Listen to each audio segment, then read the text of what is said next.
Bonjour à tous, bienvenue dans l'interview. Bonjour Raoul Edobo. Bonjour. Vous êtes le porte-parole du PTB, Parti du Travail de Belgique, mais également député fédéral. On en parlera en fin d'interview. Je voudrais d'abord vous interroger sur ce qui va se jouer peut-être cet après-midi à Bruxelles au sein de l'Eurogroupe. La Grèce qui demande une prolongation des mesures d'aide. Est-ce que c'est le retour du réalisme pour les Grecs ?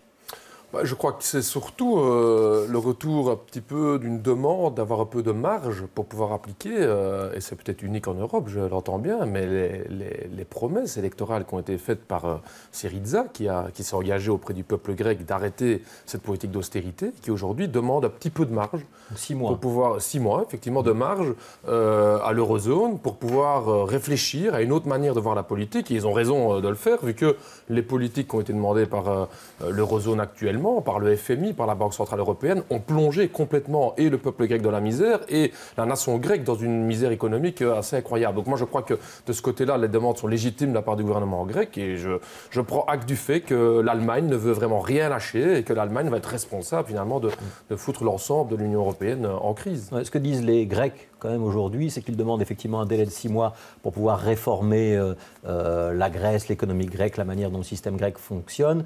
Mais dans le même temps, le message, c'est aussi de dire on va assurer nos créances, on va honorer nos dettes. Vous comprenez cette position ou pas ? Tout à fait. Il faut quand même bien comprendre la position du gouvernement grec. Donc on n'annule pas la dette. Hein. Non, mais ça n'a pas non plus été la revendication du gouvernement grec. Que dit le gouvernement grec ? Le gouvernement grec dit aujourd'hui, nous avons une urgence sociale dans notre pays. Il faut quand même savoir, la Grèce, c'est quand même 30% de gens sous le seuil de la pauvreté. Les chauffages centrales dans les maisons ont diminué de 30%. Les familles coupent les chauffages parce qu'ils ne peuvent plus les payer. C'est ça la réalité de la Grèce aujourd'hui. Et donc le gouvernement grec dit, nous, on ne peut plus continuer dans cette voie-là. Vous nous avez demandé, vous, l'eurozone, vu la Banque centrale, d'appliquer une austérité à notre pays. Le bilan, c'est quoi ? C'est qu'on avait 120% de dette au début, en 2008. Aujourd'hui, on a 170% de dette. Donc, vos recettes, elles ne marchent pas. Laissez-nous un petit peu du temps pour réfléchir à d'autres recettes. Je constate aujourd'hui que l'Allemagne ne veut pas, continue. Et je crois qu'aujourd'hui, on rate une chance unique pour remettre en cause l'ensemble de l'Union européenne libérale dans les semaines à venir. Il y a un clivage, visiblement, entre Européens, entre ceux qui disent tiens, les Grecs ont fait un premier pas, c'est la position des Français notamment, et la position dure de l'Allemagne qui dit pas de cheval de Troie, il faut payer et appliquer les mesures. Les Grecs sont en train de chipoter. Est-ce que les Grecs ont les moyens de faire plier les Allemands ? Moi, je crois que ce n'est pas qu'une question qui concerne les Grecs. Hein. Moi, je vois les Espagnols qui vont entrer aussi en révolte contre l'Union européenne libérale. Je vois les Irlandais. Je vois même le même débat ici en Belgique. La question fondamentale que pose le peuple grec aujourd'hui, c'est oui ou non devons-nous continuer dans cette austérité qui nous plonge dans la crise économique. Ouais, le ministre des Finances a indiqué, pour la Belgique en tout cas, qu'il soutenait la position allemande. Hein, c'est pas étonnant, la part d'un gouvernement ultra-droite comme ça. Donc le débat n'est pas si ouvert que ça. Non, donc je vois, il n'est pas ouvert, mais surtout, et ça je veux quand même le dire aujourd'hui, c'est que je regrette que les chefs d'État qui se revendiquent de la gauche aujourd'hui, on prend maintenant par exemple M. Pierre Moscovici en France ou même Dijsselbloem qui vient du parti quand même social-démocrate Moscovici, qui est donc le commissaire européen. Le commissaire européen qui est en charge du dossier. Je vois aujourd'hui, alors qu'on a une gauche européenne qui dit il faut revoir l'Union européenne, il faut une Europe sociale, et qui aujourd'hui ne fait rien pour aider les Grecs. Moi je dis chiche, je dis aux sociodémocrates, arrêtez de parler d'une Europe sociale, mais faites-le aujourd'hui. Aujourd'hui la France, les partis, les pays qui sont dirigés par des majorités sociales-démocrates doivent prendre leurs responsabilités et casser cette logique allemande qui essaie de pousser l'Europe dans la crise de la misère. Et je vois aujourd'hui qu'ils ne le font pas. Mais la dette grecque, elle est détenue essentiellement par les banques européennes, parfois par des États. Ça veut dire que c'est le contribuable français, belge, allemand qui risque de payer si on annule la dette grecque. Je ne crois pas du tout. La première chose que je constate, c'est qu'en Grèce, c'est passé la même chose qu'en Belgique. C'est-à-dire que tous ces milliards que nous avons prêtés à la Grèce sont où aujourd'hui ? Ils sont dans la caisse des banques européennes, françaises, italiennes et allemandes. On peut annuler ou reporter la dette. Non, je crois qu'aujourd'hui, il faut laisser au gouvernement grec la possibilité de développer une autre politique fiscale, par exemple. Prenons la fiscalité. On dit l'Europe, les Grecs. Moi, je constate aujourd'hui que M. Juncker, qui était quand même à la tête du Luxembourg, a mis en place les LuxLeaks. Les LuxLeaks qui sont vraiment des mécanismes légaux d'évasion fiscale. Qui retrouve-t-on dans les LuxLeaks ? 9 à 10 des plus grosses fortunes grecques. Alors si on veut aider le peuple grec en Europe, je dis chiche, que l'ensemble de ces gens qui ont prêché l'austérité pendant 7 à 8 ans et qui aujourd'hui voient que leurs recettes ne marchent pas, eh bien que ces gens aillent chercher l'argent où ils se trouvent et aident le gouvernement grec à faire une réforme fiscale qui vise à faire payer les plus riches parmi les Grecs et pas le peuple grec qui a déjà beaucoup souffert aujourd'hui. Est-ce qu'Alexis Tsipras est un modèle pour le PTB ?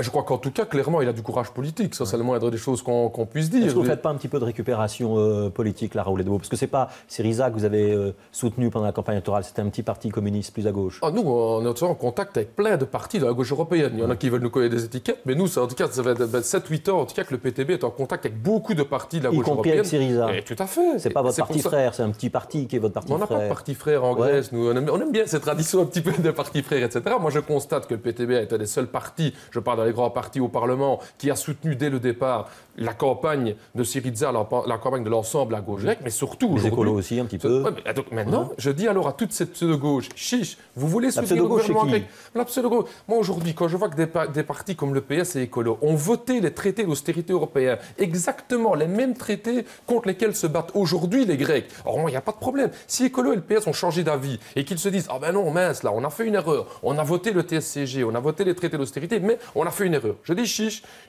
vraiment, je dis changer d'avis, c'est bien. Venez avec nous en rue. Il y aura en mars des manifestations en soutien pour le peuple grec, parce que ce qu'aujourd'hui le gouvernement et le peuple grec ont besoin, c'est pas du blablabla. Ce qu'ils ont besoin aujourd'hui, c'est une solidarité concrète, une solidarité de l'ensemble des peuples européens qui vise à la solidarité avec les Grecs. Alors à l'heure où on se parle, on est avant la réunion de l'Eurogroupe.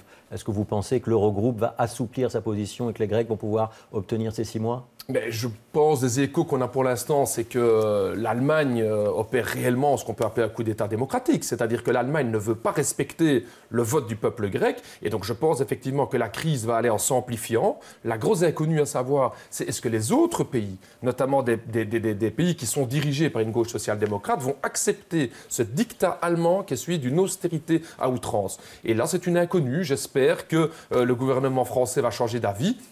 Je prends acte du fait que finalement, il n'y a pas beaucoup de politiques de gauche qui ont été appliquées en France. Et bien, si ce ne sera pas au niveau du sommet, ce sera au niveau des peuples d'Europe à mener leur combat. Et je suis sûr qu'on va faire bouger les lignes. Et donc, ça veut dire quoi? Ça veut dire des manifestations devant le Conseil européen? Conseil européen, ça me paraît en tout cas au début, mais aussi des manifestations contre notre gouvernement à nous, qui applique les mêmes mesures d'austérité. Moi, quand je suis au Parlement, j'interpelle M. Van Overtveld, qui applique la même austérité en Belgique, et dans cette même logique, qui veut faire payer le peuple grec. Eh bien, ensemble, résistons avec les organisations syndicales, avec le monde associatif, contre ces politiques d'austérité. Vous avez l'adresse mail de Chris Peters? On a l'adresse mail de Chris Peters depuis ce matin, vu qu'on vient de lancer une action sur l'adresse mail. Qu'est-ce que vous allez faire avec son adresse mail que vous distribuez en ce moment à vos militants? Alors en fait, que ces dernières semaines, nous recevons énormément de témoignages de travailleurs qui nous disent écoutez, j'ai eu droit à ma prépension, j'ai signé une prépension, et maintenant l'ONEM vient me trouver pour me dire je dois continuer à chercher du travail. Si je n'accepte pas un boulot, je suis viré de ma prépension. Et donc, pour nous, évidemment, c'est tout à fait inacceptable, vu qu'on constate qu'en Belgique, il y a tellement des centaines de milliers de jeunes qui veulent du boulot, et en même temps, on va demander aux anciens de continuer à bosser. Et donc, ce qu'on a fait maintenant, c'est que plutôt d'avoir toutes ces histoires individuelles qui nous reviennent à nous, vu qu'on a un parti qui est très présent sur le terrain, c'est normal que les gens s'adressent à nous, mais que plutôt que de prendre toute cette révolte, de prendre toute cette résistance pour la transmettre tout de suite au ministre. Ouais. Et donc, c'est avec plaisir que je vais adresser via mail tous ces témoignages au ministre Chris Peters pour dire Monsieur Peters, revenez sur votre décision. Et ça sert à quoi d'essayer de faire pression sur Chris Peters, ministre des Affaires sociales, membre du CDNV, sur une loi qui est déjà votée, déjà appliquée? Il ne va pas revenir en arrière. Moi, je constate que le CDNV... Vous avez un petit sourire, moi, je constate aujourd'hui que le CDNV est assez mal à l'aise, que le CDNV veut se faire passer sur le CDNV. Ça me paraît clair, quoi. Ouais. Et chaque fois que j'interviens au Parlement, je vois Chris Peters qui me dit « Fou là là, non, pas encore le PTB ». Nous, on a un peu cette conscience de gauche qui est là pour exprimer tout haut dans le Parlement ce qui nous revient de la base sur le terrain. Ouais. Et donc, fatalement, des gens comme Chris Peters sont un petit peu mal à l'aise et vont faire bouger les lignes. Ouais, vous vous amusez au Parlement, vous êtes député. Première expérience dans une assemblée fédérale? Je crois que c'est très riche ce qu'on vit aujourd'hui. Ouais. Je pense que beaucoup d'observateurs de la vie parlementaire se disent bon, on n'est peut-être pas d'accord avec toutes les idées du PTB, mais en tout cas, ils amènent à vent frais. Ouais. Je veux dire, moi, je ne parle pas pour convaincre les autres députés. Ouais. Interview d'Elio Di Rupo ce matin dans Libre Belgique, vous l'avez lu? Oui, tout à fait. Ouais. Je lis toujours ce que Elio Di Rupo raconte. Ouais. Il annonce un chantier des idées. Il se revendique du socialisme et pas de la social-démocratie, le terme que vous avez employé à plusieurs reprises depuis quelques minutes. Et il n'exclut pas que les mandataires socialiste puisse participer à des piquets de grève. Il est un peu sur votre terrain? Il essaye clairement aujourd'hui de reconquérir ce qu'il a perdu quand il était dans la majorité. Moi, je ne peux que me réjouir d'un esprit critique du Rupo, mais je voudrais qu'il puisse alors exprimer un regret non seulement émotionnel, mais surtout politique sur pourquoi le PS a accepté d'imposer autant de mesures de droite, chasse aux chômeurs, suppression des prépensions, privatisation des services publics, que le PS avait rebaptisé consolidation stratégique. Entre le PS et vous, c'est quoi? C'est un rapport de concurrence ou c'est un cousinage? plus ou moins éloignés? Non, je crois qu'entre le PS et nous, il y a un rapport entre une gauche authentique, comme celle du PTB, une gauche décomplexée qui est présente sur le terrain, et une gauche qui tente de faire croire qu'elle veut résister à l'austérité, mais qui en même temps ne veut qu'une seule chose, c'est retourner aux affaires pour pouvoir appliquer ce qu'elle a fait depuis 25 ans. Donc nous, on est vraiment cette conscience de la gauche au sens pluriel. Il n'y a pas que le PTB d'ailleurs. Il n'y a pas de solidarité entre les camarades du PS et les camarades du PTB. Je constate que petit à petit au Parlement, quand une bonne intervention est faite par le PS, nous applaudissons évidemment, on ne peut pas être en désaccord. Je constate qu'on est un petit peu plus crispé au niveau du PS, parce qu'on est un petit peu... Ça fait quand même 25-30 ans que le PS n'a jamais eu d'opposition à sa gauche, et qu'aujourd'hui, elle doit tenir compte d'un parti qui non seulement est présent, mais qui en plus ne faiblit pas dans les sondages. Le PS, je reviens sur l'interview d'Elio Di Rupo, qui assume la lutte de classe, qui indique qu'il est dans un parti ouvrier, qu'accueillir la révolte, c'est la mission historique du PS. Est-ce que vous voyez l'influence déjà du PTB? Vous avez de nouveau votre sourire, là, qui revient.